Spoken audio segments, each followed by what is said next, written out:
Gold, trusted gold buyers. మీరు తాకట్టు పెట్టిన బంగారాన్ని విడిపించి ఈ రోజు ఉన్న మార్కెట్ ధరకు కొనబడను. సార్ వీరవల్లి ఎక్స్చేంజ్ ఏంటండి?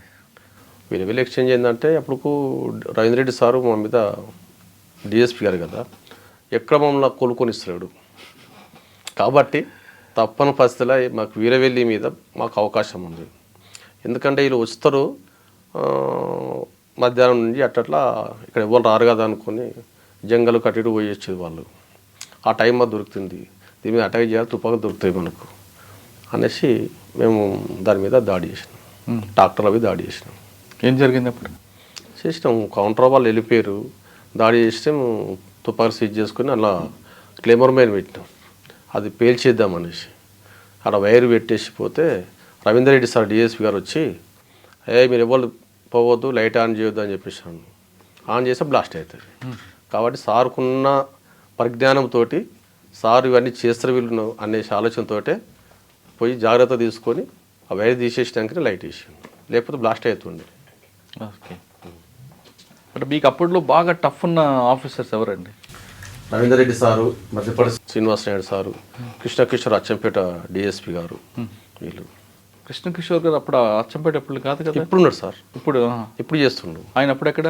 గుట్టలో చేసిండు, నాంపిల్ల చేసిండు, చాలా చేసిండు ఆయన కూడా. ఆయన ఏ విధంగా మీకు ఎదురుపడేవారు సార్? బయటకు వచ్చినాక పరిచయం సార్ వీళ్ళందరూ. అక్కడ లోపల సార్ వీళ్ళందరూ మాకు మా మీద బాగా దాడులు చేయడం లేదు సార్. బయటకు వచ్చినాక మాకు సపోర్ట్ చేసిరు వీళ్ళందరూ. పార్టీలో మీరు గుట్ట బ్లాస్టింగ్ అప్పుడు కానీ తర్వాత నయ్యం ఎప్పుడు ఎదురుపడలేదా? పడ్డాడు సార్. ఎక్కడ? మామూలుగా అతను కలిసి మేము పనిచేసినాం స్టార్టింగ్లో పార్టీలో, జైలు పోకముందుకు. జైలు పోయినాక అతను ఏదైతే ఒక స్టెప్ తీసుకుండో సార్, ఆ స్టెప్ తీసుకున్నాక మాకు సంబంధాలు లేవు, మేము అతనితో పోలేదు, పెట్టుకోలేదు. ఆఫీసర్స్ మాకు దగ్గర అయ్యారు. నేను సరెండర్ అయినాక బాగా సపోర్ట్ చేశారు మాకు. అసలు మీరు ఎందుకు అనలా, ఆయనతో ఎందుకు మీకు అవసరం లేదు అని చెప్పారు. అంటే అంతకుముందు కలిసి పనిచేశారు? పనిచేసినాం సార్. ఏమేమి చేశారు? మామూలుగా అతను కూడా అరెస్ట్ అయిన కంటే ముందు, అతను అరెస్ట్ కాక ముందుకు ఉంటే ఏరియాకి దళకమంట అవుతుండే. కాబట్టి అన్న విజయ్ కుమార్ రెడ్డి ఉస్నాబాద్ భువనగిరిలో ఎన్కౌంటర్ అయితే దానికి ఎవడు వీడు ఇన్ఫార్మర్ ఎవడు పట్టించును అనేసి అతని మీద అన్న పోయి అటాక్ చేస్తామని పోయి అరెస్ట్ అయ్యాను. ఇక అతను అప్పటి నుంచి జైలు జీవితం గడిపిండు. తర్వాత ఆయన వచ్చినాక మాకు సంబంధాలు లేవు, ఇక మాకు లేవు. ఎన్ని సంవత్సరాలు ఉన్నారు పార్టీలో మీరు? నేను 16 సంవత్సరాలు ఉన్నాను సార్. 16 సంవత్సరాలు యాక్షన్ టీమ్ ఉన్నారు? అవును సార్. తలకమెంటర్ కాలేదా? అయినా సార్. ఎక్కడ తలకమరైనా నల్లమల్ల అయినా ఇక్కడ అయినాం సార్. ఇక్కడ చేసి మరి ఎందుకు బయటకు వచ్చారు? అంటే నల్లమల్లలో బాగా ఏమవుతుందంటే సార్, మలేరియా బాగా అటాక్ అవుతుంది సార్. నల్లమల్లో మీకు బాగా టఫ్ ఉన్న ఆఫీసర్ ఎవరు? టఫ్ ఉన్న ఆఫీసర్ అంటే మాకు అప్పుడు ఆఫీసర్ ఎవరైతే మాకు తెలియదు సార్. అప్పుడు నాకు తెలియదు ఆఫీసర్. కృష్ణప్రసాద్ గారు టాపిక్ మీకు తెలుసా? నాకు తెలుసు సార్. ఐపీఎస్ ఆఫీసర్ తెలియదు సార్. సార్ బయటకు వచ్చినాక మాకు ఈసార్లే తెలుసు. ఓకే. మా నల్లమల్లలో ఉన్నప్పుడు మలేరియా వచ్చిందా? అవును సార్, మలేరియా వచ్చింది. బాగా మేము ఫుల్ ఎక్సర్సైజ్ చేసేది సార్. ఎంత 3 గంటలు ఎక్కినా, 4 గంటలు ఎక్కినా ఎక్సర్సైజ్ విషయంలో కాంప్రమైజ్ కాకపోయేది మేము. ఎందుకంటే ప్రతి యాక్షన్లో మేము టీం ఉండేది కదా సార్. ఫుల్ ఎక్సర్సైజ్ చేసి తర్వాత మలేరియా అటాక్ అయింది, ఇబ్బంది అయింది కొంచెం. చూపించారు పార్టీ, ట్రీట్మెంట్ చేయించారు, అయినా సెట్ కాలేదు. తప్పని పరిస్థితిలో నేను ఇంట్లో ఉండి ఎందుకు నా వల్ల నష్టం జరుగుతుంది, అంత నేను అనుకున్నట్టుగా చేయలేకపోతున్నా పార్టీకి అనే ఆలోచనతో బయటకు రావచ్చు. అంటే పార్టీకి చెప్పే వచ్చారా? నేను చెప్పలేదు సార్. ఎందుకు? వాస్తవానికి నన్ను సిటీ కమిటీ, అప్పుడు కమిటీ ఉండే ఇక్కడ, సిటీ కమిటీ మీద డిప్రెషన్ పెరిగింది. ఈ కమిటీని కొంచెం నిర్లక్ష్యం చేస్తే వీళ్ళంతా ఎన్కౌంటర్ అవుతుంది. సిటీ కమిటీ వాళ్ళని తీసుకుంటా అని చెప్పారు. నేను తీసుకొని పోతే ఫస్ట్ ఏపీకి పోతే నన్ను చూసి భయపడ్డారు. ఎవరు? మా సిటీ కమిటీ వాళ్ళు. పోలీసు అనుకున్నాను నేను. మళ్ళీ పోయి నాకు ఎవరైతే పంపిరో బాధ్యుని అతను అడిగినాను, అన్న ఇట్లా నన్ను చూసి దూరం అవుతారు అన్న అంటే, మళ్ళీ ఇంకొక ఏపీ ఉంటుంది. ఆ ఏపీ కడిగి వాళ్ళ కోడ్ అలాగుంటే నాకు కూడా అలాగ ఉంటుంది. కోడ్ని గుర్తుపట్టుకుని దగ్గర పోయింది. అన్న ఇట్లా సంగతి అని నేనే టచ్ చేసాను. నేను ఏ బస్సు ఎక్కితే మీరు ఆ బస్సు ఎక్కండి అని తీసుకొని పోయినాను. దేవరకొండ పోయినాము. దేవరకొండ నుండి మళ్ళీ అక్కడ శ్రీశైలం వటవర్లపల్లి కూడా దిగాలి. అక్కడ దిగి ఫారెస్ట్కి వెళ్ళిపోయాం. అది పరిస్థితి. దానికి మీరు బయటికి రావడానికి తేడా ఏంటి? పార్టీకి చెప్పకుండా ఎందుకు వచ్చారు? తర్వాత వచ్చిన క్రమంలో వీళ్ళని పంపించినాయి కదా, నాకు మళ్ళీ ఇక్కడి నుంచి బయట పంపిస్తాను. పార్టీ పంపిస్తున్న క్రమంలో నాకు అప్పటికీ ఆరోగ్యం దెబ్బతిన్నది. నాకు ఇంకా పార్టీలో ఉండాలని ఆలోచన లేదు. నన్ను ఫోన్ చేస్తలేరు వీళ్ళు. చెప్పినా వద్దన్నా అంటారు, నువ్వు బాగా హార్డ్ వర్క్ చేస్తావు, పార్టీ నమ్మకస్తునివి, నువ్వు వెళ్ళొద్దు అని చెప్పిండు మాధవ్ అన్న. తప్పని పరిస్థితి నేను వచ్చినాను. పార్టీ ఒక పని మీద పంపిస్తే పార్టీ పని పోకుండా నేను ఇంటికి వచ్చినాను. అప్పటికి నేను సరెండర్ అయినా. రామనారాయణ ఎస్పీ గారు ఉండే, జిల్లా ఎస్పీ నల్గొండ. రామనారాయణ గారు ఏం చేసిండంటే నన్ను ఎక్స్పోజ్ చేస్తలేడు. మా కామ్రేడ్ బయట పోయిండు పని మీద, హైదరాబాద్లో అరెస్ట్ చేశారు, ఇతను కోర్టు ఆధారపరచండి అని మేకల దామోదర్ రెడ్డి రీజనల్ కమిటీ కార్యదర్శి ఉండే, ఎర్రమిరెడ్డి సంతోష్ రెడ్డి, మేకల దామోదర్ రెడ్డి అక్కడ పని మీద వచ్చిండ్రు. ఆ టైంలో ఈ కామ్రేడ్ని అరెస్ట్ చేశారు అని చౌటుప్పల్ దగ్గర కొయిలగూడెం టెలిఫోన్ ఎక్స్చేంజ్, కొలగొండ రైల్వే స్టేషన్ని సేమ్ టైంలో బ్లాస్ట్ చేశారు. ఈ బ్లాస్ట్ చేసినాక నన్ను తెలంగాణ సరనాన్ని ఎక్స్పోజ్ చేశారు. కానీ మీరు పోలీస్ ఇన్ఫార్మ్గా మారారు కాబట్టి పార్టీ మీ పక్కన పెట్టిందని ఒక ఆరోపణ వాస్తవం అంటారు సార్? నేను ఇన్ఫార్మర్గా ఇవ్వబట్టి పార్టీ కూడా కొంత నష్టం జరిగింది సార్. ఇన్ఫార్మర్గా ఎందుకు అవుతాం సార్? ఇన్ఫార్మర్గా కావాలనుకుంటే ఎక్కడో ఇక్కడ హైదరాబాద్లో వచ్చి కోట్లు భూములు చేసుకొని విలాసం గడుపుతాం సార్. నేను అట్లా చేయలే కదా. సరెండర్ అయ్యి వచ్చినాక నాకు చిన్నప్పటి సంది పారా పట్టడానికి రాదు, గుడ్డల పట్టడానికి రాదు, ఏది రాదు. నేను వచ్చి ట్రాక్టర్ పని చేసినాను, కాలువదబో పోయినా, ఒరిసేరు కొయ్య పోయినా. మీరు చెప్తుంది బయటకు వచ్చిన తర్వాత. అవును. కానీ పార్టీ మీకు పక్కన పెట్టడానికి ప్రధాన కారణం పోలీస్ ఇన్ఫార్మ్గా అయ్యారు. అయిన తర్వాత పార్టీకి నష్టం జరిగింది. 2-3 అరెస్టులు, 2 ఎన్కౌంటర్కి మీరు ఇచ్చే ఇన్ఫర్మేషన్ అనేది అప్పుడు ఒక ఆరోపణ ఉంది. పార్టీ మీద అసలు లేదు సార్. పార్టీ నన్ను అసలు అనుకోలేదు, అట్లా అనుకోలేదు. ఎందుకంటే పార్టీ తెలుసు. మరి ఎందుకు ఇంత బలమైన ఆరోపణ మీ మీద వచ్చింది? తర్వాత వచ్చింది. నేను సెంట్రల్ కమిటీ ఉన్నా కూడా నేను ఆ ఫారెస్ట్ నుంచి 4 days 5 days బయటికి పోయి వచ్చేంత వరకు కూడా వాళ్ళు షెల్టర్ మారపోయేది. నా మీద అంత నమ్మకం పార్టీకి. మామూలుగా మైదాన ప్రాంతంలో ఒక బాయికాడ దళం ఉంటే అందులోకి ఒక మనిషిని బయట పంపిస్తే షెల్టర్ చేంజ్ చేస్తారు. కానీ నేను అక్కడ ఉన్నా కూడా నేను బయటకు పోయి వచ్చేంతవరకు కూడా వాళ్ళు షెల్టర్ చేంజ్ చెప్పేది. అంత నమ్మకం నా మీద. పని కాడ నా ఏ టాస్క్ చెప్పిన టాస్క్ ఎక్కడ ఫెయిల్ కాకుండా జాగ్రత్త తీసుకొని చేసినాను. ఎక్కడ నా వల్ల పార్టీకి నష్టం జరగలేదు. మరి ఎందుకు అంత బలమైన ఆరోపణ మీ మీదకి వచ్చింది? బయటకు వచ్చినాక ఏమైందంటే ఈ ఆఫీసర్స్ ఉంది కదా, రవీంద్ర రెడ్డి సారు, మధ్యపల్లి శ్రీనివాసరావు, కృష్ణ సారు, వీళ్ళందరూ నాకు దగ్గర అయ్యారు. ఎందుకు దగ్గర అయ్యారు? పెళ్లి చేసుకున్నా, వచ్చినాక పెళ్లి చేసుకున్నా, పిల్లలు కాలే, నన్ను బాగా ఇబ్బంది పెడుతున్నారు. ఒక రోజు ఇంట్లో ఉండమన్నా తీసుకుపోయి బాగా టార్చర్ పెడుతుంది పోలీసు. ఎవరు? డిపార్ట్మెంట్ వాళ్ళు బాగా ఇబ్బంది పెడుతున్నారు. వీళ్ళు ఏం చేసినాను, పిలిపించారు దళం. చాలాసార్లు ఇంటికి వచ్చారు, మీ ఇద్దరు కలిసి రండి, బారాబాత్ ఇద్దరు రండి పార్టీలకు. అన్న వద్దన్న, నేను రానన్నా. ఇంత చేసినావు, ఇప్పుడున్నంత ఫస్ట్ ఉన్నంత సెకండ్ నా మీద ఉండదన్న. ఏ ఒక్క చిన్న ఇన్సిడెంట్ జరిగినా ఎక్కడదంతా ఒక కోణం నా మీద ఆలోచిస్తుంటారు. అవును. కాబట్టి నేను రాను, ఇంకా నా బతుకు నేను బతాను, పార్టీకి నష్టం చెయ్య అని చెప్పిన. అట్టెట్టుంటుందన్న, నువ్వు రావాలని రా, ఏం కాదు, అక్కని తీసుకొని రా అని మాధవన్న, శ్యామల వెంకటేశ్వర్లు, మల్లన్న ఇద్దరు వచ్చారు. నేను రానన్నా. సరే రాకుండామే కానీ మాకేమైనా సపోర్ట్ చేయి, కొంచెం నీ పరిధిలో ఏమైనా అవకాశం ఉంటే అన్న చేస్తుంది అన్నాను. అన్నా కానీ ఎప్పుడు పోలేదు అతను. పార్టీకి చెప్పకుండా ఎందుకు వచ్చారు? తర్వాత వచ్చిన క్రమంలో వీళ్ళని పంపించినాయి కదా, మళ్ళీ ఇక్కడి నుంచి బయట పంపిస్తాను. పార్టీ పంపిస్తున్న క్రమంలో నాకు అప్పటికీ ఆరోగ్యం దెబ్బతిన్నది. నాకు ఇంకా పార్టీలో ఉండాలని ఆలోచన లేదు. నన్ను ఫోన్ చేస్తలేరు వీళ్ళు. చెప్పినా వద్దన్నా అంటారు, నువ్వు బాగా హార్డ్ వర్క్ చేస్తావు, పార్టీ నమ్మకస్తునివి, నువ్వు వెళ్ళొద్దు అని చెప్పిండు మాధవ్ అన్న. తప్పని పరిస్థితి నేను వచ్చినాను. పార్టీ ఒక పని మీద పంపిస్తే పార్టీ పని పోకుండా నేను ఇంటికి వచ్చినాను. అప్పటికి నేను సరెండర్ అయినా. రామనారాయణ ఎస్పీ గారు ఉండే, జిల్లా ఎస్పీ నల్గొండ. రామనారాయణ గారు ఏం చేసిండంటే నన్ను ఎక్స్పోజ్ చేస్తలేడు. మా కామ్రేడ్ బయట పోయిండు పని మీద, హైదరాబాద్లో అరెస్ట్ చేశారు, ఇతను కోర్టు ఆధారపరచండి అని మేకల దామోదర్ రెడ్డి రీజనల్ కమిటీ కార్యదర్శి ఉండే, ఎర్రమిరెడ్డి సంతోష్ రెడ్డి, మేకల దామోదర్ రెడ్డి అక్కడ పని మీద వచ్చిండ్రు. ఆ టైంలో ఈ కామ్రేడ్ని అరెస్ట్ చేశారు అని చౌటుప్పల్ దగ్గర కొయిలగూడెం టెలిఫోన్ ఎక్స్చేంజ్, కొలగొండ రైల్వే స్టేషన్ని సేమ్ టైంలో బ్లాస్ట్ చేశారు. ఈ బ్లాస్ట్ చేసినాక నన్ను తెలంగాణ సరనాన్ని ఎక్స్పోజ్ చేశారు. కానీ మీరు పోలీస్ ఇన్ఫార్మ్గా మారారు కాబట్టి పార్టీ మీ పక్కన పెట్టిందని ఒక ఆరోపణ వాస్తవం అంటారు. సార్ నేను ఇన్ఫార్మర్ ఇవ్వబట్టి పార్టీ కూడా కొంత నష్టం జరిగింది.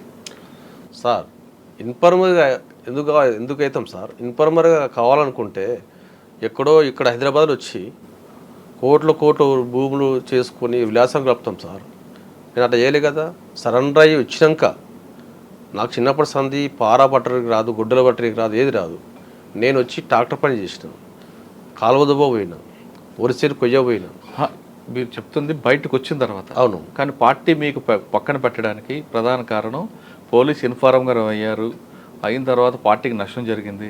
2-3 అరెస్టులు, 2 ఎన్కౌంటర్కి మీరు ఇచ్చే ఇన్ఫర్మేషన్ అనేది అప్పుడు ఒక ఆరోపణ ఉంది. పార్టీ మీద అసలు లేదు సార్. పార్టీ నన్ను అసలు అనుకోలేదు, అట్లా అనుకోలేదు. ఎందుకంటే పార్టీ తెలుసు. ఎందుకు ఇంత బలమైన ఆరోపణ మీ మీద వచ్చింది? తర్వాత వచ్చింది. నేను సెంట్రల్ కమిటీ ఉన్నా కూడా నేను ఆ ఫారెస్ట్ నుంచి 4 days 5 days బయటికి పోయి వచ్చేంత వరకు కూడా వాళ్ళు షెల్టర్ మారపోయేది. నా మీద అంత నమ్మకం పార్టీకి. మామూలుగా మైదాన ప్రాంతంలో ఒక బాయికాడ దళం ఉంటే అందులోకి ఒక మనిషిని బయట పంపిస్తే షెల్టర్ చేంజ్ చేస్తారు. కానీ నేను అక్కడ ఉన్నా కూడా నేను బయటకు పోయి వచ్చేంత వరకు కూడా వాళ్ళు షెల్టర్ చేంజ్ చెప్పేది. అంత నమ్మకం నా మీద. పని కాడ నా ఏ టాస్క్ చెప్పినా టాస్క్ ఎక్కడ ఫెయిల్ కాకుండా జాగ్రత్త తీసుకొని చేసినాను. ఎక్కడ నా వల్ల పార్టీకి నష్టం జరగలేదు. మరి ఎందుకు అంత బలమైన ఆరోపణ మీ మీదకి వచ్చింది? బయటకు వచ్చినాక ఏమైందంటే ఈ ఆఫీసర్స్ ఉంది కదా, రవీంద్ర రెడ్డి సారు, మధ్యపల్లి శ్రీనివాసరావు, కృష్ణ సారు, వీళ్ళందరూ నాకు దగ్గర అయ్యారు. ఎందుకు దగ్గర అయ్యారు? పెళ్లి చేసుకున్నా, వచ్చినాక పెళ్లి చేసుకున్నా, పిల్లలు కాలే, నన్ను బాగా ఇబ్బంది పెడుతున్నారు. ఒక రోజు ఇంట్లో ఉండమన్నా తీసుకుపోయి బాగా టార్చర్ పెడుతుంది పోలీసు. ఎవరు? డిపార్ట్మెంట్ వాళ్ళు బాగా ఇబ్బంది పెడుతున్నారు. వీళ్ళు ఏం చేసినాను, పిలిపించారు దళం. చాలాసార్లు ఇంటికి వచ్చారు, మీ ఇద్దరు కలిసి రండి, బారాబాత్ ఇద్దరు రండి పార్టీలకు. అన్న వద్దన్న, నేను రానన్నా. ఇంత చేసినావు, ఇప్పుడున్నంత ఫస్ట్ ఉన్నంత సెకండ్ నా మీద ఉండదన్న. ఏ ఒక్క చిన్న ఇన్సిడెంట్ జరిగినా ఎక్కడదంతా ఒక కోణం నా మీద ఆలోచిస్తుంటారు. అవును. కాబట్టి నేను రాను, ఇంకా నా బతుకు నేను బతాను, పార్టీకి నష్టం చెయ్య అని చెప్పిన. అట్టెట్టుంటుందన్న, నువ్వు రావాలని రా, ఏం కాదు, అక్కని తీసుకొని రా అని. మాధవన్న, శ్యామల వెంకటేశ్వర్లు, మల్లన్న ఇద్దరు వచ్చారు. నేను రానన్నా. సరే రాకుండామే కానీ మాకేమైనా సపోర్ట్ చేయి, కొంచెం నీ పరిధిలో ఏమైనా అవకాశం ఉంటాను చేస్తుంది అన్నాను. అన్నా కానీ ఎప్పుడు పోలేదు అతను. డిపార్ట్మెంట్ ఏమనుకుంటారు అంటే, నువ్వు ఖచ్చితంగా వీనికి ఇంకా సంబంధాలు ఉన్నాయి, వానికి ఇంకా వాళ్ళు పోలేదు. ఎందుకంటే మాకు సరైన ఇన్ఫర్మేషన్ ఇవ్వలేవాడు. ఎందుకంటే స్టేట్ సెంట్రల్ కమిటీకి సంబంధించిన కొరియర్ కొన్ని సంబంధాలు నాకు ఉన్నాయి. ప్రతి దాంట్లో నేను తిరిగిన, ఇప్పుడు ఎర్రమిడి సంతోష్ రెడ్డి గోపాల్ ఉండే కదా సార్, ఆయన ప్రతి ఏపీట్లు నేనే పెట్టుకుని వచ్చేది, మేకదాం నుండి నేనే పెట్టుకుని వచ్చేది, మాధవన నేనే పెట్టుకుని వచ్చేది, తిరిగేది బయట. కాబట్టి ఇది వాళ్ళ డిపార్ట్మెంట్ తెలుసు, ఈ ఇన్ఫర్మేషన్ మాకు ఇస్తలేడు అనేసి నన్ను బాగా ఇబ్బంది పెట్టారు. ఆ టైంలో కొద్ది రోజులకు మళ్ళీ దళం వచ్చింది ఊళ్ళకు. వచ్చి నన్ను 3 గంటల రాత్రి తీసుకొని పోయారు ఇంటికి. పోయినాక మార్నింగ్ ఏం చేశారు, ఊరు అవతల ఒక 2 కిలోమీటర్ల దూరంలో ఒక తెట్టె కూడా ఉంటుంది, ఇక్కడ మూటకుంటలు. ఆ ఊరు బావి కాడ షెల్టర్, అది తీసుకుపోయి ఆడ ఉన్నాం. మార్నింగ్ నేను వెళ్ళిపోతాను అంటే పంపిస్తాను. అట్లా అనుకుంటే ఏం చేసినా దళం ఏం చేసిందంటే, పత్తి సేను వేస్తారు కదా, ఈ పత్తి సేను మీద కొనడము అమ్మడం బాగుంటుంది మా దగ్గర, దీని మీద ఒక కమిటీ ఇద్దాం, ఈ కమిటీ ఇద్దాం అనేసి ఆ ముగ్గురిని ఒక పిలిపియాలన్నారు. ఒక అతను శేషయ్య పంతులు అని ఉంటుండే, సిపిఐ, రంగారెడ్డి ఉంటుండే, బాల యాదగిరి అంటుండే. ఈ ముగ్గురిని తీసుకెళ్ళి ఒక కమిటీ ఇద్దాం, ఇదే జిల్లా మొత్తం చేస్తుంది మన పార్టీ ఆధ్వర్యంలో, వాళ్ళని తీసుకొని రా అన్న అని చెప్పి తీసుకొస్తాను అన్న. అప్పటికి మాకు మధ్యాహ్నం 2 అవుతుంది. నేను బయటికి వెళ్దామన్న టైంకు పోలీసు వాళ్ళు లైన్గా వస్తారు. సెంటర్ చూసి అన్న వాళ్ళు లైన్గా వస్తారు, ఎవరన్నా వాళ్ళని. నేను మళ్ళన్న శ్యామల వెంకటేశ్వర్లు లేచి చూసినాం. చూసేసరికి పోలీసు వాళ్ళు వస్తారు. వాళ్ళకి కవర్ లేదు, మాకు కవర్ ఉంది, దళం ఉన్న కాడ కవర్ ఉంది. వాళ్ళు అటు పొలాలు ఇటు పొలాలు మధ్య దారి, మేము కొడితే వాళ్ళ పార్టీ వెళ్ళిపోతుంది. కానీ మేమేమనుకున్నామంటే, మన దళం ఇక్కడ అప్పటికే ముందు చాడ అనే విలేజ్ ఉంటుంది, అక్కడ ఉండరని ఎక్స్పోజ్ అయ్యింది. అక్కడ పోతే ఇక్కడ వస్తుంది, మూడో కొండకు వస్తుంది అనేసి ఇట్లా ఉండదేమో పోలీస్ పార్టీ చాలా వచ్చినట్టు అనే ఆలోచనతో అన్న ఇక్కడ ఏం డిస్టర్బ్ చేయొద్దన్న, ఈ ఊరు మనకు చాలా సపోర్ట్ చేసింది, భవిష్యత్తులో కూడా సపోర్ట్ చేస్తుంది, మనం ఇక్కడ ఏం చేయొద్దన్న, వెళ్ళిపోదాం పా అన్న అని చెప్పేసి అంటే సరే లేవే అనేసి అక్కడ ఒక అక్క, ఆమె హెల్త్ బాగాలేదు, దళం మెంబరే, హెల్త్ బాగాలేదు, విజయ అక్క అని ఉంటుండే. ఇంకా సిక్ అయింది, సివిల్ డ్రెస్లో ఉన్నది. వెంబడి అక్క నువ్వు జల్దీ డ్రెస్ వేసుకో అని చెప్పేసి అంటే వేసుకున్నాం. కిట్ బ్యాగులు తీసుకున్నాం. నేను కూడా అందులో ఒక అతను బయట పోయిన పని మీద, దళం మెంబర్ బయట పోయిండు, ఆయన కిట్ బ్యాగ్ ఆయన వేపని ఉంటాయి కదా, నేను సివిల్లో పోయినా, స్లిప్పర్స్ వేసుకొని పోయినా దళం కాడికి.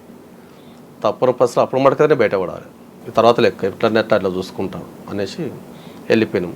అప్పుడు మళ్ళీ నన్న వెపన్ వేసుకోను అంటారు, మళ్ళీ బ్యాగ్ వేసుకున్నాం, కిట్ బ్యాగ్, వెపన్ తీసుకున్నాం. మేము ఆ షెల్టర్ నుంచి ఒక 1/2 కిలోమీటర్ డిస్టెన్స్ వెళ్ళిపోయాం. పోలీస్ పట్టాలకు వచ్చారు, చూసారు, మేము పోతున్నాం, మా మీద ఫైర్ చేశారు. వాళ్ళకు మాకు ఫైరింగ్ దాదాపు 3 గంటలు జరిగింది. అందులో విజయక్క పడిపోయింది. ఆమె ఈ హైదరాబాద్లో తిరిగిన ఆమె గ్రామీణ ప్రాంతంలో మైదాన ప్రాంతం తిరగడానికి ఆమె అయితే లేదు కాబట్టి పడిపోతుంది. అవును, నేను మళ్ళీ ఎత్తుకున్నా. ప్రజలందరూ చూస్తున్నారు, అరే నిన్న మన ఇంటికాడ ఉన్నాడు, పక్క పండు ఉండు, ఊళ్ళో తిరుగుతుండు, మళ్ళీ ఇవాళ దళంతో పాటు ఏంది ఆమెను ఎత్తుకొని పోతుండేదని ప్రజలందరూ చూసి బిడ్డ బిడ్డ బిడ్డ అమ్మ మీరు మనం మందలేకండి, ఇప్పుడు ఏమనుకోరు, పోలీసు వాళ్ళు వస్తారు అని చెప్పుకుంటే వెళ్ళిపోయినాం. వెళ్ళి మాకు నష్టం కాదు, వాళ్ళకి నష్టం కాదు. వెళ్ళిపోయి ఒక దగ్గర షెల్టర్ తీసుకున్నాం. చెట్టు ఎక్కి అబ్జర్వ్ చేస్తున్నాం, పోలీస్ పడి తిరుగుతూ ఉన్నాయి. మళ్ళీ మాకు ఎక్కడైతే అటాక్ చేసారో అదే అటాక్ కొంచెం డిస్టెన్స్లో రోడ్ క్రాస్ అయ్యి వెళ్ళిపోయినాం. వెళ్ళిపోయి తుర్కపల్లి ఏరియాలో ఉన్నాం. అక్కడ షెల్టర్ తీసుకున్నాం. అక్కడి నుంచి మళ్ళీ వీళ్ళు వెంబటి నేను రాచకొండ కలిసినాం. అక్కడి నుంచి దేవరకొండ పోయినాం. దేవరకొండ అక్కడ పోయినాక అని చెప్పేసిన, అన్న వద్దన్న ఇక నేను వెళ్ళిపోతాను, అన్నని చంపేస్తారు పోలీసులు, నువ్వు ఎక్కడైనా వెళ్ళిపో, దూరం అనే వెళ్ళిపో, కాకపోతే నేను దూరం వెళ్ళిపోతాను, నేను పాటికైతే నష్టం చేయాలి, జరిగింది ఏదో జరిగింది, నాది నేను ఉంటాను, నువ్వు ఓవే, నువ్వు పోయినా నేను చంపేస్తారు పోలీసు వాళ్ళు, సరే చూస్తానా, వాళ్ళు చంపుతా చచ్చిపోతా, నేనైతే నష్టం చేయాలి అనేసి చెప్పేసి వెళ్ళేసి వచ్చిన. తర్వాత మీరు ఒకసారి సరెండర్ అయ్యి పార్టీలోకి వెళ్ళి మళ్ళీ బయటకు వచ్చారు కదా, పోలీసు మీ మీద అలాగా విజిలెన్స్ ఉంటుంది, పట్టుకున్నారు అప్పుడు? నన్ను పట్టుకున్నారు. ఏం చేశారు? అరెస్ట్ చేశారా? అరెస్ట్ ఏం చేయలేదు, నేనే అరెస్ట్ సరెండర్ అయినా. అప్పుడున్న టీడీపీ గవర్నమెంట్ మన మాజీ ఎమ్మెల్యే నగేష్ గారు ఉండే. అంటే రెండోసారి సరెండర్ అయ్యారా? రెండోసారి సరెండర్ నాటుగా మళ్ళీ ఫైరింగ్ చేసాం కదా సార్. అవును, ఫైరింగ్ చేసినాం కదా 3 గంటల సేపు. సరెండర్లో డబ్బులు ఎంత వచ్చాయి? నాకు డబ్బులు ఏమి ఇవ్వలేదు, కాకపోతే అప్పటికి నేను ఏది లోన్ తీసుకోలేదు, అప్పుడు కూడా తీసుకోలేదు, ఇస్తాను కూడా నేను తీసుకుంటలేను. రామనారాయణ గారి దగ్గర సరెండర్ అయ్యారు. అవును. తర్వాత రెండోసారి ఎవరి దగ్గర అయ్యారు? Ravindra Reddy sir, DSP. అయితే ఫైరింగ్ జరిగింది కదా, నగేష్ గారు తీసుకొని వచ్చినాక మాట్లాడితే అక్కడ వద్దు అవసరం లేదు అని చెప్తాం రవీంద్రెడ్డి సార్. ఎట్లా అని అప్పుడు టీడీపీలో బాగుండే నగేష్ గారు, ఇక తప్పని పరిస్థితిలో ఉండి తీసుకొచ్చి అప్పచెప్తాను. నన్ను చూసేందుకు మద్దిపాటి సారు, తర్వాత రవీంద్రెడ్డి సార్ ఇద్దరు వచ్చారు. ఒక నువ్వులు గట్టిగా అరే ఇప్పట్లో శంకర్ మాకు జస్ట్ మిస్ అయినవరా, ఎన్నిసార్లు మిస్ అయినవరా, మమ్మల్ని ఇబ్బంది పెడతావరా నువ్వు అని తిట్టిరు. తర్వాత నేను చేయలేదు సార్, జరిగింది ఇట్లా సంగతి సార్ అని చెప్పుకున్నా. సరే అలాగే నన్ను ఏమి ఇబ్బంది పెట్టలే. తర్వాత వాల్యూమ్ చేసి తర్వాత వీనితో వచ్చి అనంతరం బతుండు, నువ్వు ఎందుకు డిస్టర్బ్ చేయాలి, డిస్టర్బ్ చేసి ఇట్లా జరుగుతున్నది, మళ్ళీ డిస్టర్బ్ చేయొద్దు అనేసి నువ్వు ఎట్లా ఉంటావో ఉండరా, నీ బతుకు నువ్వు బతుకు, కానీ నష్టం చేయకు, ఎక్కడ అటువైపు పోకు, మంచిగా బతుకు అని సపోర్ట్ చేశారు. మా నేను తర్వాత పాప పుట్టింది, మా చదువులకు వాటికి నాకు తినడానికి తిండి లేదు, నాకు ఉపాధి లేదు. అప్పుడు నాకు గవర్నమెంట్ పునరావాసం కింద ఆటో కొనిచ్చింది, steering auto. Srinivas Naidu sir Oligonda SI, ఆయన సరెండర్ అయినటువంటి దాదాపు ఒక 100 మందికి Maddipati sir, Ravindreddy sir, Srinivas Naidu sir వీళ్ళందరూ ఉండి మాకు లోన్లకు సపోర్ట్ చేయించారు. తిరిగి బ్యాంకుల దగ్గరికి పోయి ఎస్పీ గారు ఆఫీస్కి వచ్చి దగ్గరుండి అన్నీ చేయించాము. అందరికీ ఒకటేసారి పెద్ద మేళ పెట్టారు. ఆ ఆధ్వర్యంలో మాకు అందరికి పనిచేస్తారు. అంటే అప్పటి నుంచి వాళ్ళు చెప్పినట్లుగానే ఉన్నారు మీరు? వాళ్ళు చెప్పినట్టుగా ఏం లేదు సార్, అప్పుడు మటుకు వాళ్ళు సపోర్ట్ మాకు ఇచ్చారు. రైట్. కానీ మాజీ నక్సలైట్ చాలామంది కాదు, మరి చాలా అని పదం కాదు, కొంతమంది సెటిల్మెంట్లు చేసుకుంటూ ఉన్నారు కదా. మరి మీరు ఆ బాటలోకి వెళ్ళకుండా ఏం చేశారు? ఇప్పుడు సరే ఎవరి ఇష్టం వాళ్ళది. మేము అందులోకి అన్ని 16 సంవత్సరాలు పనిచేసినాం. ఎందుకోసం చేసినాం? మార్పు కోసం, ప్రజల కోసం ఉన్నాం. మేము వచ్చి అటెంప్ట్ చేస్తే మాకు దానికి తేడా ఉంటుంది సార్. మేము అట్లా ఎన్నుకోలేదు. మామూలు ప్రజలు ఎట్లా బతుకుతారో అట్లా బతకాలనుకుంటే సాధారణ జీవితం గడిపారు. అంతే. ఏ విధంగా చేసేవారు? ఆటో నడుపుకుంటూనే ఉన్నాం. షేరింగ్ ఆటో నడుపుకుంటూ ఉన్నాం. దాని మీద జీవనం గడిపినాం, చేసినాం. కానీ ఆ టైంలో మీకు నయం ఎదురుపడలేదా? బయటకు వచ్చాడు కదా, పడ్డాడు. ఏమంటాడు? నువ్వు పార్టీ ప్రతి మూమెంట్ మాకు సపోర్ట్ చేయాలి, రావాలి అన్న. నా దగ్గర ఏముంది అన్న, నేను దూరమే ఎక్కువ అయిపోయింది. నేను ఆటో నడుపుకుంటున్నాను, నాకు పార్టీతో సంబంధం లేదు అని చెప్పేసినాను.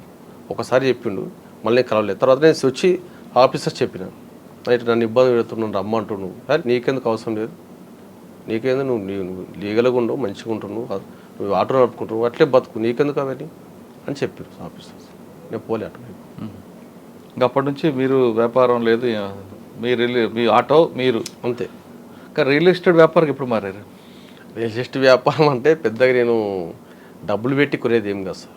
ఎవరికైనా ప్లాట్ కావాలంటే ఇప్పిస్తాను, కమిషన్ బేస్. ఆ వచ్చే కమిషన్ మీద బతుకుతున్న జీవితం అంతే. ప్రస్తుతం ఎలాగ నడుస్తుంది ఇది? ఏం లేదు సార్, ఉపాధి ఏం లేదు. అందరికి నా లెక్క చాలామంది మాజీ నక్సలైట్లు జిల్లాలో కాదు, రాష్ట్రంలో చాలామంది ఉన్నారు. కానీ చాలామంది మాజీ నక్సలైట్లు ఒకప్పుడు ప్రజల కోసం, వ్యవస్థ మార్పు కోసం వెళ్ళారు, తిరిగి బయటకు వచ్చారు. కొన్ని కారణాలు ఏదో ఉండొచ్చు. కానీ ఇక్కడ పరిస్థితులు చూసి ఆర్థికంగా చిదిగిపోయి, అప్పులు పాలైపోయి ఆత్మహత్యలు చేసుకుంటున్నారు చాలామంది. అవును సార్. అటువంటి వాళ్ళకి మీరు ఇచ్చే మెసేజ్ ఏంటి చెప్పండి సార్?